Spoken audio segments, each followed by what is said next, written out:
Bonjour et bienvenue aujourd'hui pour une émission dont la thématique est Par-delà le voile de l'Apocalypse. Alors pourquoi une émission sur cette thématique? C'est une thématique qui me tient à cœur parce qu'elle est liée au futur, qu'elle est liée à l'avenir. Et quelque part, on a du mal à se projeter dans l'avenir et on a vraiment du mal à anticiper le futur à cause de ce que j'appelle le voile traumatique, c'est-à-dire une perception à la fois individuelle et collective qui quelque part nous pousse quasiment instinctivement à noircir l'avenir, à noircir le futur et à l'imaginer sous un filtre qui est celui de l'Apocalypse.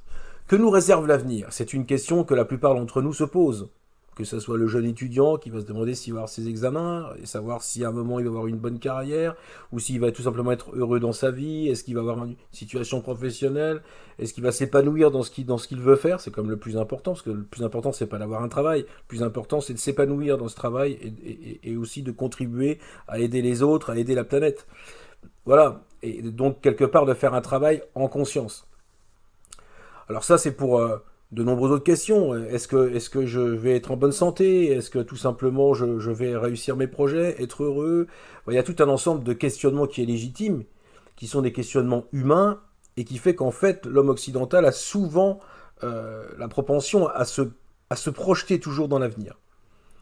Je me souviens d'une discussion avec des amis en Amazonie, c'était assez drôle parce que un jour j'avais donné un rendez-vous à des chamans pour travailler dans un bar à Pucallpa au Pérou, en Amazonie péruvienne, et ils avaient 5 heures de retard. Quand ils sont arrivés, ils ont vu que j'étais un petit peu énervé quand même d'avoir patienté comme ça tout seul pendant 5 heures. Eux, ils avaient une superbe banane en me disant, quoi, on est là, c'est le principal. Je leur dis, oui, mais moi, ça fait 5 heures que j'attends et tout, et puis il y a les projets, il y a ceci, cela.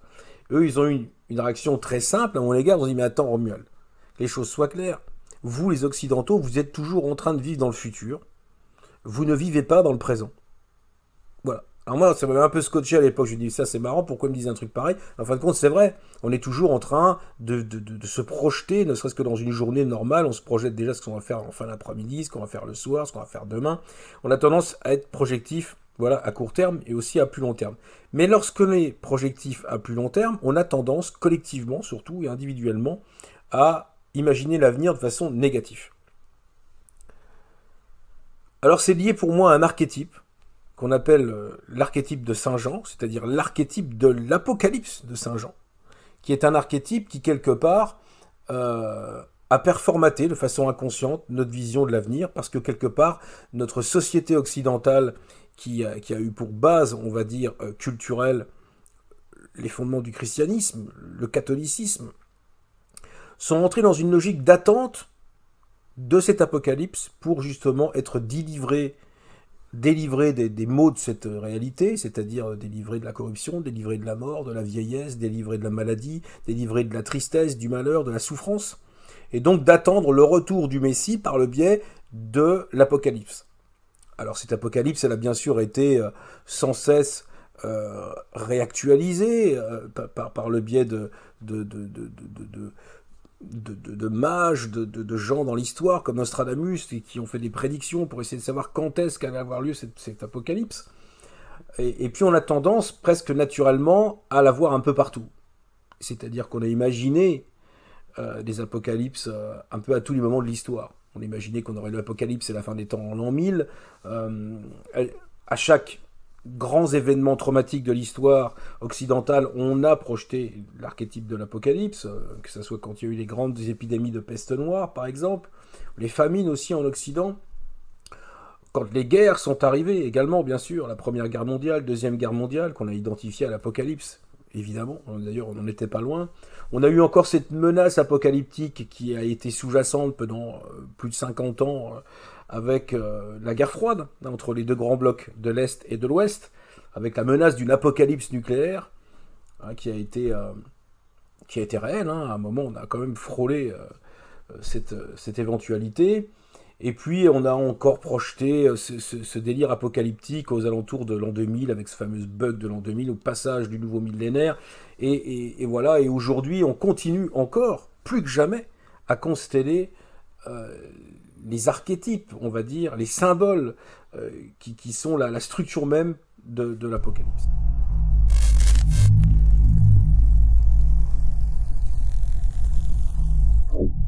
Alors moi, j'ai été confronté à ce phénomène de notre propension, on va dire, à consteller inconsciemment cet archétype apocalyptique pour ce qui est de l'avenir.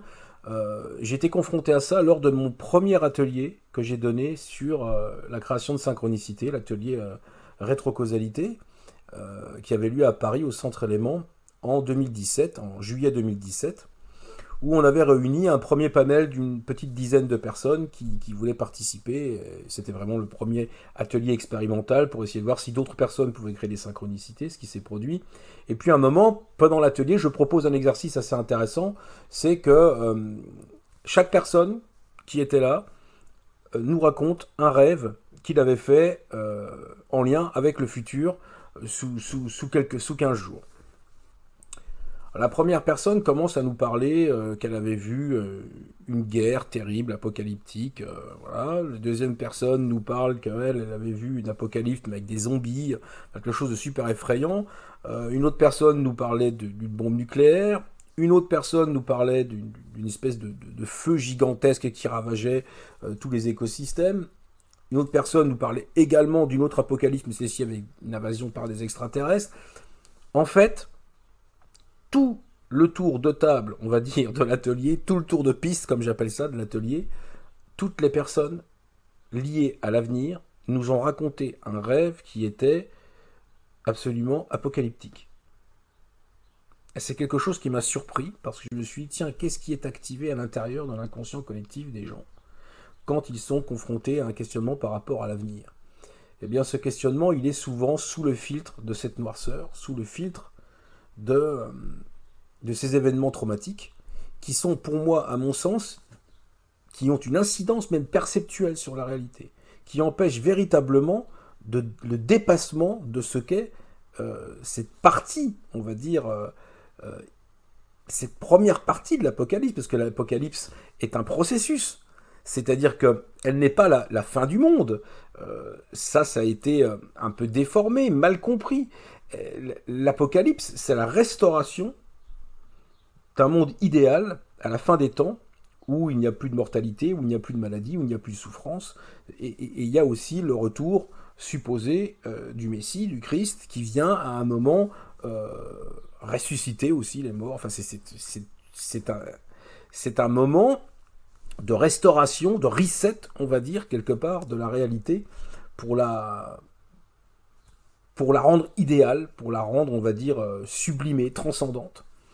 Et à un moment, si on reste dans le début de la perception de l'Apocalypse, si on reste uniquement sur la constellation de ces événements traumatiques, ces événements sombres, on ne peut pas avancer. On ne peut absolument pas, quelque part, consteller cet avenir qu'on désirerait tous. C'est-à-dire un monde meilleur, un futur acceptable, un monde qui serait quelque part un petit peu en lien avec les désirs de tout le monde, ou du plus grand nombre dans un premier temps. On ne peut pas y accéder parce que l'Apocalypse est un processus archétypal qu'il faut intégrer, sur lequel il faut travailler. Alors il y a un auteur qui était un disciple, ça c'était pas un disciple, c'est celui qui a fait connaître aux États-Unis la pensée de Carl Gustav Jung, qui s'appelle Edinger. Edinger, en fait, lui a écrit tout un livre qui s'appelle L'archétype de l'Apocalypse, où il décrit tout le processus de comment notre conscience, en fait, doit réagir par rapport à ces événements traumatiques, à ces événements apocalyptiques, parce que derrière ces événements, si on les intègre et si on les travaille quelque part en conscience collectivement, on a ce qui se passe, c'est qu'à un moment, on a l'incarnation du soi dans notre réalité. C'est-à-dire qu'on a possiblement une descente de quelque chose, d'une réalité transcendante qui vient fusionner avec notre réalité d'aujourd'hui et donc créer quelque chose de beaucoup plus important, ce qu'on appelle le monde unitaire, ou le point oméga, dont j'ai déjà parlé dans d'autres conférences, et donc permettre quelque part l'avènement de ce joyeux royaume des cieux, qui est décrit d'ailleurs également dans l'Apocalypse, au moment de la descente de la Jérusalem céleste, qui est l'archétype en fait de ce monde idéal. Alors tout ça, bien sûr, en lien avec des symboles qui sont d'origine judéo-chrétienne, et qui font partie des archétypes, des religions, des 3 grandes religions du livre, évidemment. La situation actuelle n'a jamais comporté autant de signes, entre guillemets, apocalyptiques, n'a jamais constellé dans l'environnement, dans notre monde extérieur, autant de signes de l'apocalypse. Depuis 2019, on a vu apparaître d'abord les feux en Australie. Les feux du ciel, les feux, la destruction par le feu. On a eu ensuite, j'aime pas instrumentaliser ce truc-là, parce que franchement, je voulais pas du tout y voir une connotation symbolique ou autre, mais on a quand même un petit peu l'avènement de la bête à travers le coronavirus. C'est-à-dire quand même qu'on a quelque chose là qui a complètement bloqué notre système, qui l'a mis au pas, qui l'a arrêté, et qui a quand même fait de nombreuses victimes. C'est pas un fantasme. Il y a des gens qui sont morts. C'est pas quand je vois certains qui nous disent oh mais c'est rien, c'est une petite grippette. Il faut arrêter de raconter des conneries. Je pense que ça c'est important. Il faut arrêter de raconter des conneries et respecter aussi les gens qui ont perdu des proches et respecter les gens qui sont décédés de cette maladie. Voilà, c'est très important. C'est pas un fantasme. Donc il y a eu ça. On a eu une invasion de sauterelles dans plusieurs régions du monde. Importante. Sauterelles, ça c'est vraiment dans l'Apocalypse de Saint Jean, c'est noté. Hein. On a eu les eaux rouges, parce qu'à un moment on a eu des tonnes de gasoil là, qui se sont déversées en Sibérie, dans les rivières. Alors celui qui veut voir des signes, il peut en voir plein. Vous allez me dire, oui mais ça c'est un peu, celui qui veut en voir, il en voit. C'est vrai, mais en même temps, ça se constelle. Alors je dis pas qu'on est en train de vivre l'Apocalypse, pas du tout. Je dis juste que inconsciemment, on projette ces événements qui se constellent dans la réalité. Parce que l'espace a malgré tout une faculté qui est assez étonnante, c'est que l'espace en lien avec une intention est capable de consteller les informations dans la réalité, et donc quelque part de consteller des événements qui sont susceptibles ensuite d'être travaillés, sur lesquels on peut agir, et possiblement de faire évoluer le processus. Et même ce processus de l'Apocalypse pour arriver à la fameuse transcendance, à ce monde unitaire qui est décrit à la fin du processus.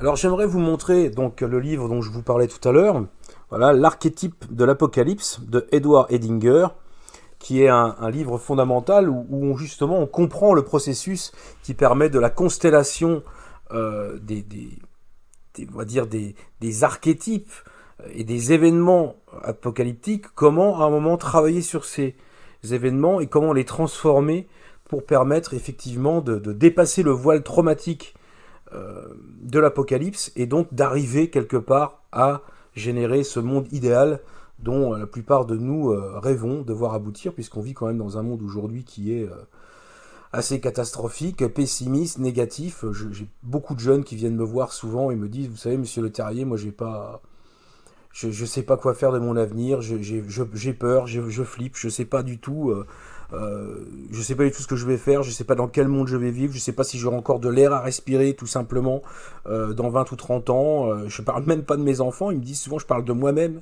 Ce sont des jeunes adultes qui ont 20, 30 ans, ils disent moi je sais pas si j'aurai encore de l'air à respirer quand j'aurai votre âge. Voilà, donc il y a de vraies inquiétudes et de vrais questionnements.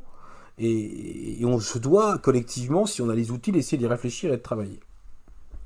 J'aimerais revenir sur cette idée de constellation des événements apocalyptiques. J'entends quoi par le terme de constellation? C'est pas juste une idée, c'est pas juste le fait qu'on va projeter dans l'environnement un fantasme qui est lié à la structure quelque part de notre psyché inconsciente, individuelle et collective. Ce n'est pas que ça. Ça va bien au-delà de ceci. Je vous donnerai un exemple qui m'a été inspiré par le phénomène, une technique plutôt, plus qu'un phénomène, c'est ce qu'on appelle les constellations familiales. Je pense que peut-être que certains qui m'écoutent ici ont déjà pratiqué cet outil extraordinaire. Moi, lorsque j'étais vraiment très très mal suite à la séparation avec mon ex-femme en 2015, j'ai trouvé un petit peu d'aide, on va dire, auprès de thérapeutes qui m'ont aidé à ce moment-là. Qui faisaient des thérapies cognitives, qui faisaient des thérapies PNL, enfin d'autres outils, on va dire, issus un peu de l'école de Palo Alto, de la systémie et tout ça. Et donc je me suis dit, ok, ça me faisait du bien effectivement d'aller parler avec ces personnes. Alors un de mes thérapeutes me dit, écoute, ça serait intéressant peut-être que tu fasses une constellation familiale ou que tu fasses des constellations familiales, d'autant plus que tu t'intéresses au chamanisme, je suis sûr que ça te parlerait. Alors moi, je n'avais jamais entendu parler de ce truc, je ne savais pas ce que c'était. Et donc j'ai commencé à me documenter un peu et je me suis rendu compte que c'était un travail vraiment très intéressant. Alors j'ai lu un livre de Bert Hellinger, Bert Hellinger, qui lui en fait est l'inventeur, on va dire, de cette technique qui est en fait l'idée de spatialiser dans l'espace, de représenter dans l'espace sa famille, ses ancêtres, et donc quelque part de faire jouer un rôle à des participants qui sont réunis au hasard dans un endroit, et on va leur faire jouer soit le rôle du grand-père qui est mort, soit le rôle du cousin, soit le rôle de la mère. On choisit des participants pour jouer en fait sa structure familiale, sa structure ancestrale, et quelque part la spatialiser dans l'espace. Donc moi je dis ok, ça a l'air d'être intéressant. Bert Hellinger était un prêtre qui a travaillé au contact des populations zoulous en Afrique du Sud, et c'est la synergie, on va dire, de sa fonction de prêtre, ses croyances de prêtre, et aussi sa pratique de travail auprès des populations zoulous et leur relation aux ancêtres, qui lui ont suggéré donc à un moment de créer ce rituel quelque part, qui est le rituel des constellations familiales. Donc moi je me suis retrouvé à un moment très mal, ce que je disais en 2015, et puis je sentais bien qu'il y avait un truc qui n'allait pas. Chez moi, je ne comprenais pas ce que c'était, une peur de la mort, une colère, une insatisfaction permanente. Et le thérapeute m'avait dit, tu sais, tu pourrais avoir peut-être eu l'histoire d'un jumeau perdu, et c'est quelque chose qui m'a tout de suite parlé. Je me suis dit, tiens, c'est marrant. Ça me parle, ça. Je ne sais pas pourquoi, c'est dur de m'embobiner quand même, moi, par la parole, de me dire des trucs qui quand ça sonne pas chez moi, ça sonne pas chez moi, ça c'est clair. Mais là, ça avait du sens. Je me suis dit, ok, peut-être, c'est intéressant en tout cas. Et je sentais vraiment, effectivement, qu'il y avait cette espèce de lien, cette espèce de rapport étrange, avec peut-être, effectivement, un être qui était avec moi lors de ma formation embryonnaire et qui est parti, je ne sais pourquoi. Donc il me propose de participer à une constellation familiale menée par Lucien Hessig, qui est un très bon thérapeute et un grand spécialiste des constellations familiales en France, qui a d'ailleurs écrit plusieurs ouvrages que je vous recommande. Et donc je fais donc cette constellation avec Lucien Hessig, qui ne me connaissait absolument pas du tout, je tiens à le préciser, lorsque donc il m'a fait faire cette constellation. Donc il m'a fait mettre debout, il m'a dit quelle est ta demande. Ma demande elle était simple, c'était d'aller mieux, je voulais pas autre chose, moi je voulais juste aller mieux, pas autre chose. Et il me dit ok, donc choisis des gens autour de toi pour te représenter toi, ton grand-père, enfin voilà. Il me dit, choisis des gens pour représenter tel personnage. Ton arrière-grand-père, il me dit, et puis toi, d'autres personnes. Et puis à un moment, il prend tous les gens qui étaient dans la pièce, il dit, vous allez faire des morts. Ouf. Je lui dis, qu'est-ce que c'est que ça? Il dit, toi, tu vas t'asseoir, tu vas regarder. C'est tout, je m'assois, je vais regarder le truc. Et puis je vois qu'à un moment, les gens qui se prêtaient un peu au jeu, parce que c'est assez étrange comme truc, hein. On est là et on voit des gens qui, quelque part, rentrent dans une dynamique de jeu, presque d'acteurs, c'est presque comme une forme de théâtre, mais on sent qu'à un moment, ils sont quand même investis par quelque chose qui n'est pas eux-mêmes, et qui les dépasse. Il y a une espèce de création comme ça, qu'on peut appeler un ballet, c'est-à-dire qu'à un moment, il y a un effet qui dépasse, on va dire, ce que pourrait être imaginé par chaque personne qui est là pour représenter dans un jeu d'acteur quelqu'un d'autre, voilà, qui n'est plus là, comme mon arrière-grand-père qui avait fait la guerre par exemple, ce qu'on va voir après dans le récit. Donc à un moment, Lucien Hessig vient me voir et me dit, écoute, là j'ai l'impression qu'on est sur un champ de bataille, j'entends des cris, j'entends des hurlements, on m'insulte, et j'ai l'impression de porter des trucs, et je sens vraiment que je suis un de tes arrière-grands-pères. Il me dit, est-ce qu'un de tes arrière-grands-pères a fait la guerre de 14 ? Je lui dis, oui, bien sûr. C'est mon grand-père Camille qui avait fait Verdun, et il y était brancardier. Il me dit, mais voilà, c'est ça. J'ai l'impression de courir et de porter et d'être sous le feu des balles, c'est ça. Donc il me dit, ok, c'est ça, c'est bon, c'est ça. Et là, moi, je vais me rasseoir, je me dis, putain, mais comment il peut savoir un truc pareil? J'en ai parlé à personne, moi, de ça. Et puis tout d'un coup, je suis saisi par une émotion qui m'amène jusqu'aux larmes, où quelque part, je vide complètement, mais voilà, je vide complètement. C'est comme si je me déchargeais émotionnellement de quelque chose.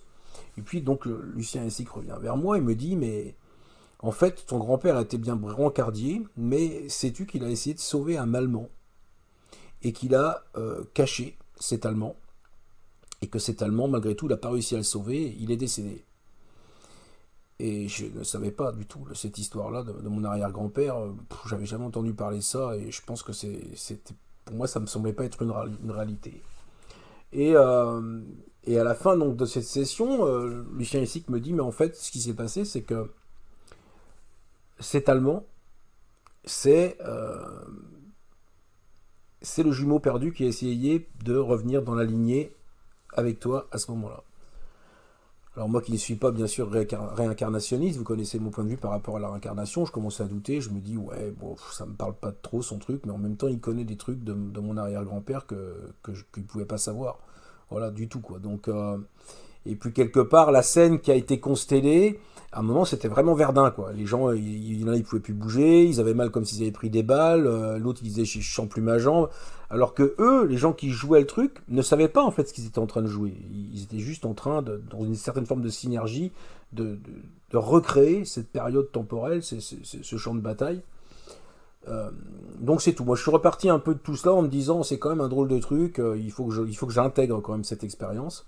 Et puis je me suis par contre rendu compte de quelque chose, c'est que le petit rituel, on va dire en fin de cérémonie de constellation familiale, à la fin du processus qui permet effectivement de libérer quelque part, hein, à la fois moi-même et à la fois cet être qui était censé être venu s'incarner en même temps que moi, c'est-à-dire ce jumeau perdu, c'est clair que ça a eu un effet positif sur moi. J'ai commencé à aller super mieux, à prendre de la distance, à récupérer l'énergie nécessaire aussi pour reprendre mes recherches, que j'avais complètement laissé tomber pendant presque un an quand même. Je ne m'intéressais plus du tout ni au chamanisme, ni à tout ce qui m'entoure autour de moi ici. Là, j'étais devenu vraiment quelqu'un qui était sans objectif, comme si j'avais perdu mon âme quasiment.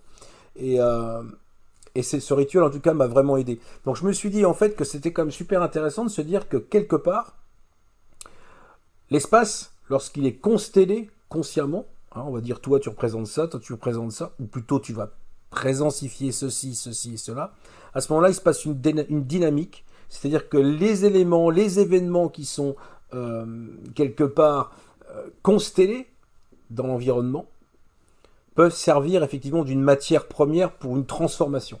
C'est ce que j'ai constaté à mon niveau personnel. Si on adapte ceci à la constellation des événements apocalyptiques qu'on a aujourd'hui autour de nous, que ce soit du Covid, en passant par les feux en Amazonie et les feux en Australie, les rivières qui deviennent rouges, et tout un ensemble de choses comme ça, on peut se dire que peut-être on a la matière là qui va nous permettre véritablement puisqu'elle est constellée, on va avoir la matière qui va nous permettre de faire un travail et sur laquelle on va peut-être pouvoir transformer ces événements apocalyptiques. Parce que c'est ce qui est dit dans le bouquin d'Edward Edinger sur l'archétype de l'apocalypse, que je vous remontre ici, au cas où vous ne l'aviez pas vu. Je fais de la promo pour La Fontaine de Pierre, qui est un super éditeur que j'adore. Voilà. Et qu'à un moment, eh bien, si on est capable, non pas juste passivement de regarder ces événements traumatiques et ces événements apocalyptiques en se disant « Mon Dieu, ça fout la trouille, ça va bientôt être la fin des temps », si on est capable au contraire de les consteller en conscience et de les travailler collectivement en les reconstellant cette fois-ci dans l'espace avec l'idée de les transformer, à ce moment-là, on peut dépasser ce voile qui est pour moi un voile perceptif, hein, qui fait qu'en fait, on ne peut pas changer vraiment le monde parce qu'on est formaté véritablement par cette noirceur, par cette ombre, on va dire, qui vient toujours se plaquer, se substituer comme une membrane sur l'avenir. On n'arrive pas à l'imaginer de façon beaucoup plus solaire, beaucoup plus positive, en disant mais ça va bien aller, on va être dans un monde génial. Et voilà. Donc, je pense que les constellations familiales, l'outil de consteller, alors moi maintenant j'ai dépassé le stade de constellation familiale, je m'intéresse même plus uniquement au concept qui est lié à la famille, je sais qu'on peut consteller à peu près n'importe quoi. On peut consteller un environnement, Et donc, par exemple, quelqu'un peut se mettre à la place d'une forêt, un autre peut se mettre à la place d'une entreprise qui veut faire de la prospection minière sur cette forêt, un autre peut se mettre à représenter euh, euh, voilà, un agent neutre ou autre, et puis de voir un petit peu quand on pose ça dans l'espace, qu'est-ce qui se passe. On a des informations très intéressantes qui sont données comme ça. Donc on peut vraisemblablement absolument tout consteller. Donc on peut le faire individuellement, on peut le faire collectivement, mais je pense que vraiment, on a là une matière première, une materia prima, comme disaient les alchimistes, qui est justement cette matière sombre des événements apocalyptiques. On peut justement les utiliser pour transformer le réel, voilà, pour transcender la réalité. Ça, c'est l'hypothèse de travail que j'aimerais proposer dans le cadre de cette émission.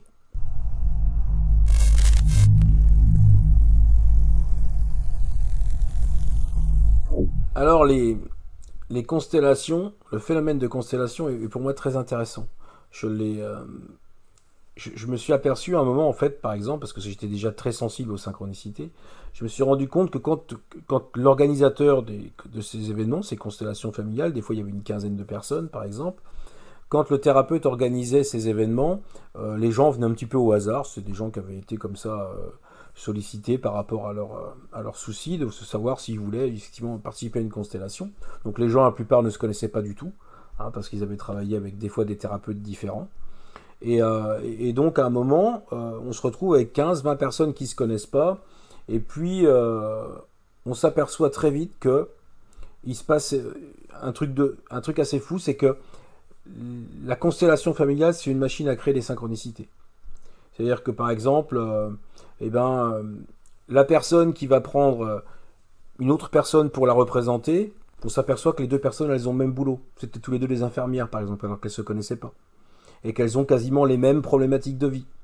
Donc, la disposition dans une pièce au hasard d'un certain nombre de personnes, le choix aussi hasardeux de celui qui choisit des représentants pour représenter son système familial, en fait, se fait de façon que on ne sait pas qui sont ces personnes, on y va un peu au feeling. Tiens, toi tu vas représenter mon grand-père, toi mon arrière-grand-père, toi ma mère, toi tu vas me représenter moi. Enfin, tu vois, c'est à un moment on ne sait pas, on ne sait pas, et à partir de là tout prend du sens. On s'aperçoit que quelque part, moi je me rappelle, j'avais fait une autre constellation où un homme représentait mon père. J'avais choisi comme ça au hasard. Or, cette personne avait eu le même destin que mon père. Il avait vraiment fait lui aussi une crise cardiaque, une mort subite sur son vélo, comme mon père, à un moment, qui avait eu le même phénomène en 2001. Donc, eh bien, on choisit des gens au hasard et on s'aperçoit qu'ils ont le même destin. Et que quelque part, ils sont les personnes les plus aptes à pouvoir quelque part incarner temporairement le système de quelqu'un. Donc moi je parlerai plus aujourd'hui pour élargir, parce que comme je l'ai dit avant, il n'y a pas uniquement que des constellations familiales, on peut consteller à peu près tout ce qu'on veut.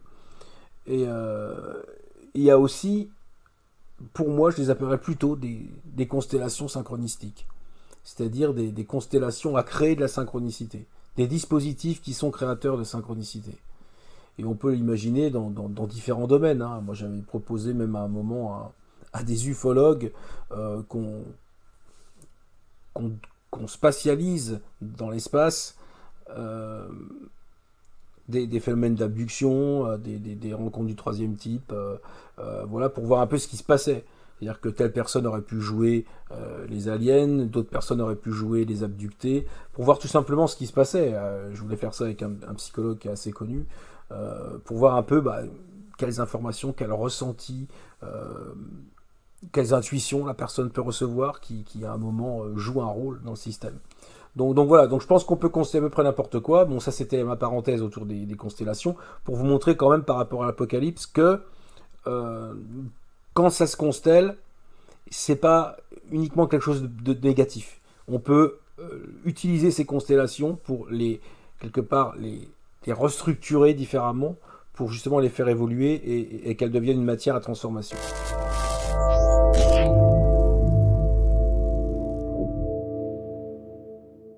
Alors vous allez me dire, ok, mais on a compris en fait que quelque part on constelle sur des événements extérieurs, on constelle, on focalise cet archétype, on va dire, négatif de l'apocalypse.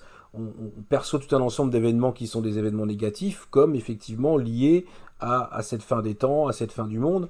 Mais une fois qu'on a identifié ça, qu'est-ce qu'on fait?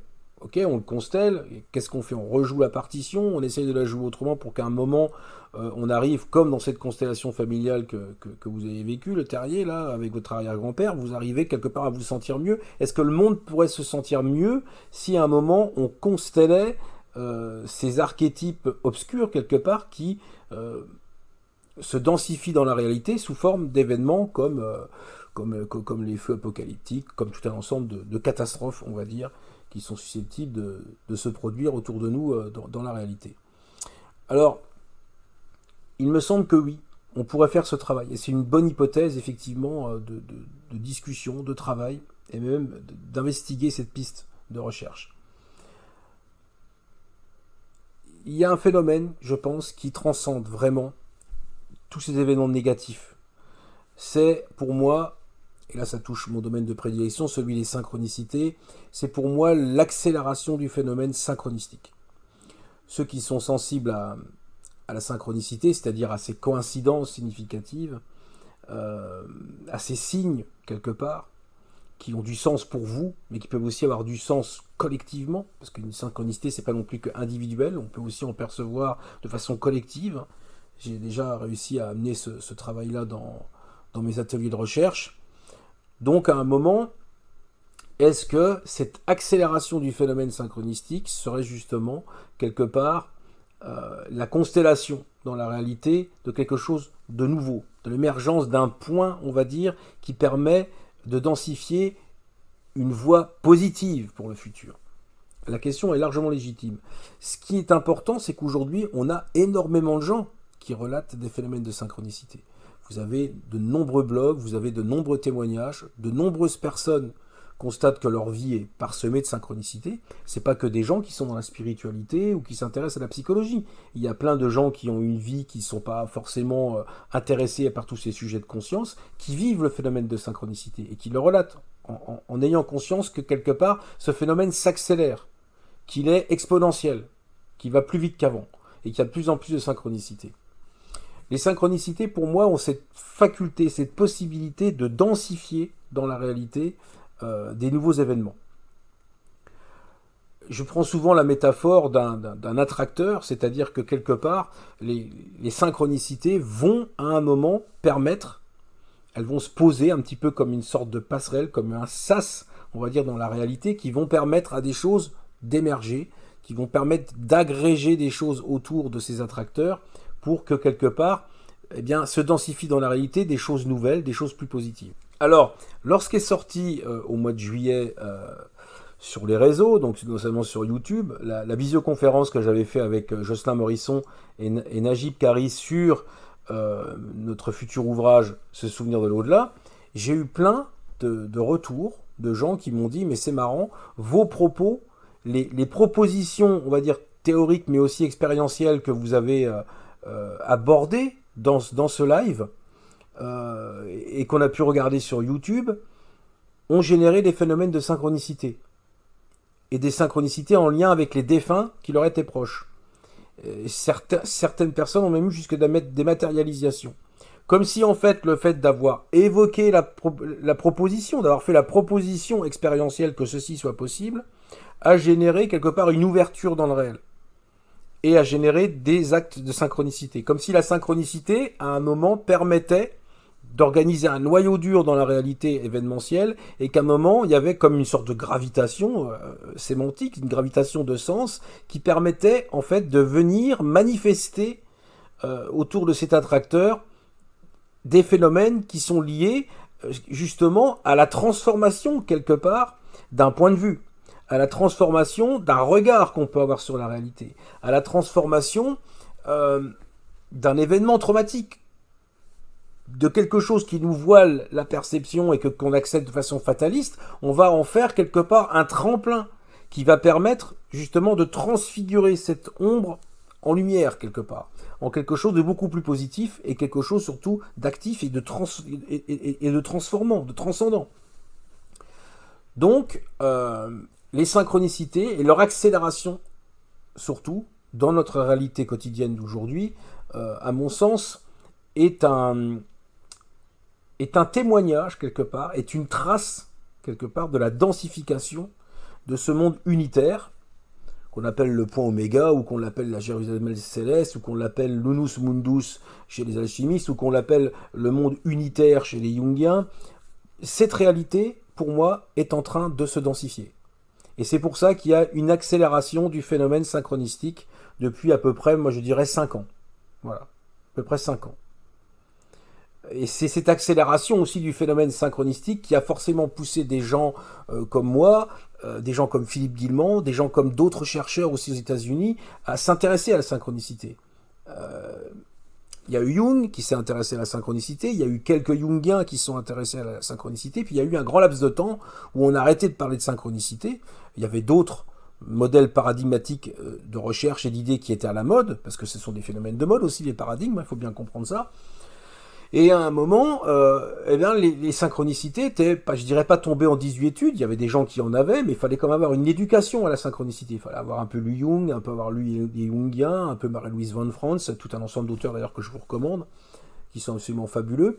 Mais depuis à peu près 5 ans, allez 10-5 ans, il y a une accélération du phénomène, qui peut être perçue par beaucoup de personnes.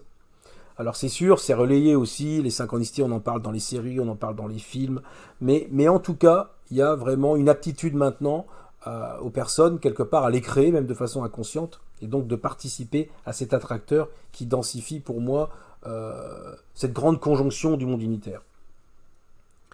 Alors, dans l'Apocalypse de Saint Jean, il est décrit à un moment que, à la fin du processus, lorsqu'on a dépassé les fléaux, c'est-à-dire ces événements traumatiques, ces événements apocalyptiques dont je vous parlais tout à l'heure, lorsqu'on a dépassé les fléaux, il y a ce qu'on appelle la descente de la Jérusalem céleste, la descente de la synchronicité, la descente de la cité de la synchronie, on pourrait dire, c'est-à-dire à un moment une cité qui vient montrer un monde où la matière et la psyché sont unifiées, réconciliées, et où quelque part, tous les plus extraordinaires des prodiges sont concevables, et que ce soit la résurrection des morts, la fin de la souffrance, la fin de la maladie, la fin de la mort, la possibilité avec sa conscience de voyager instantanément où on veut dans l'univers, enfin tout un ensemble de choses qui peuvent paraître complètement délirantes, mais qui sont et qui seraient possibles si à un moment on avait accès à une réalité unitaire, voilà.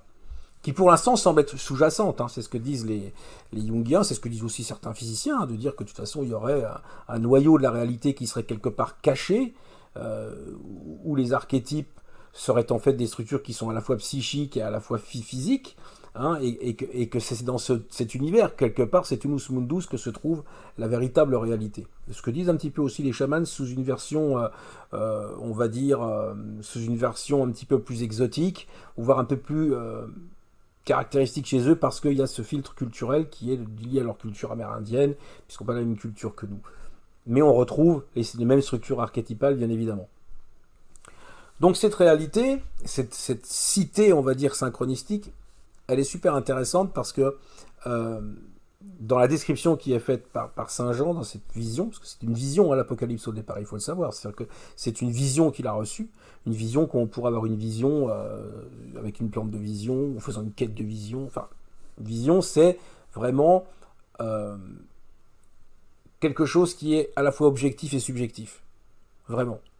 Je décris à la fin de ce souvenir de l'au-delà une vision pour renaître, qui est une vision qui m'a quelque part suivi toute mon adolescence, et que j'ai retrouvé dans différentes circonstances et dans différents états de conscience modifiés tout au long de ma vie, et qui est une vision quelque part pour renaître, oui, parce qu'elle fait une proposition de comprendre l'au-delà sous un mode opératif. Mais ça sera l'objet peut-être d'une autre visio, d'une autre émission, d'une autre chronique.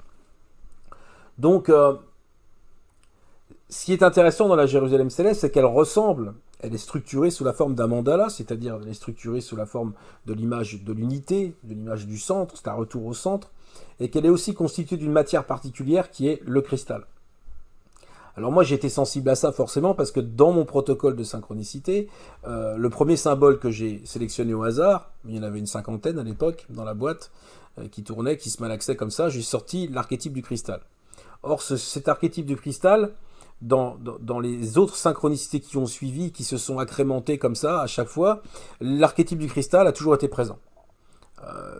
Sous une forme ou une autre. C'est-à-dire soit dans la manifestation de la matière qui allait manifester la synchronicité, par exemple je pouvais voir la tête d'un lama dans un cristal de quartz, tout un ensemble de choses comme ça qui ont fait que le cristal a toujours été omniprésent.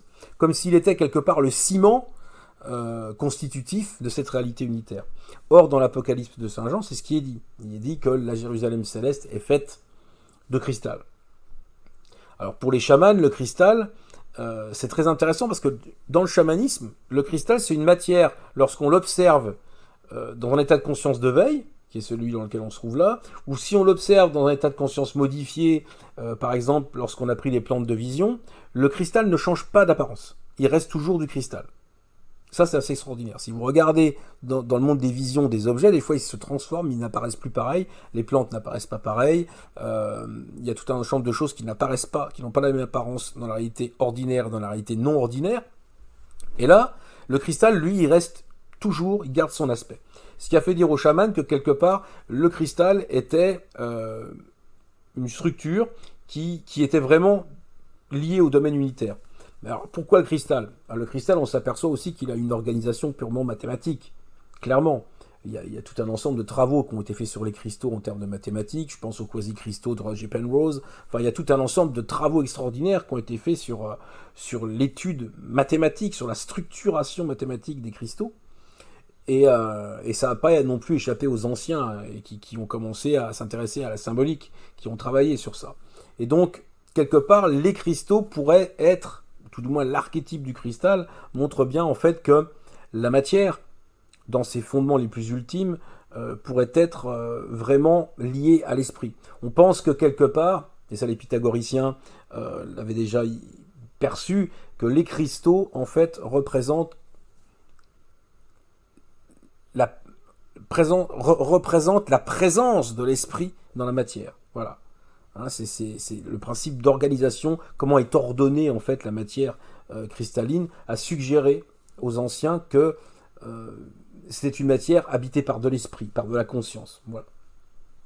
Donc, quelque part, ce que suggère la Jérusalem céleste, c'est qu'on ait une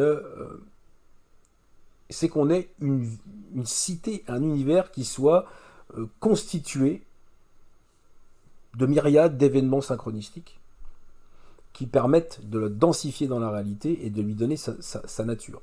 Ça voudrait dire qu'on pourrait imaginer ce monde futur, positif, comme un monde qui serait un monde relié complètement, directement à la conscience, lié aux intentions des gens, lié aux intentions de collectifs de conscience, qui serait capable ainsi de consteller les événements, de faire densifier dans la réalité des événements qui soient en accord avec leurs désirs, leurs intentions. Donc vraiment, c'est une sorte de monde idéal où à un moment, il suffirait d'émettre un désir pour le voir se densifier dans la réalité sous la forme d'un événement. Et je trouve ça assez extraordinaire. Je trouve ça vraiment... je trouve ça assez fabuleux. Et je pense que le mécanisme synchronistique nous apprend déjà à incruster dans l'étoffe du réel des événements. Mais si on en prend conscience collectivement, si on accepte ce paradigme et si on pratique collectivement, c'est ce que j'essaye d'enseigner par le biais de ma formation Souvenirs de futur ou autre, avec des outils simples de conscience, très simples, qui ne demandent rien. C'est une fois qu'on a compris, il n'y a pas besoin de faire Watt 1000 formation ou quoi que ce soit. Non, vous avez compris, vous avez compris. Après, c'est à vie. Vous n'avez pas besoin de faire des modules 1, module 2, module 3, module 4, module 5, level 26. Non, c'est bon, quoi. Je veux dire, à un moment, c'est en nous, quand on a compris comment ça marchait, il n'y a pas de souci. Donc, je pense vraiment que si on est capable collectivement de pratiquer en conscience la création d'événements par la synchronicité, je pense qu'on serait vraiment, vraiment en mesure de changer l'avenir, le réel. Mais pour ça, il nous faudra dépasser la première partie du processus de l'Apocalypse, c'est-à-dire ce voile d'ombre qui obstrue notre perception optimiste de l'avenir. Merci. À bientôt.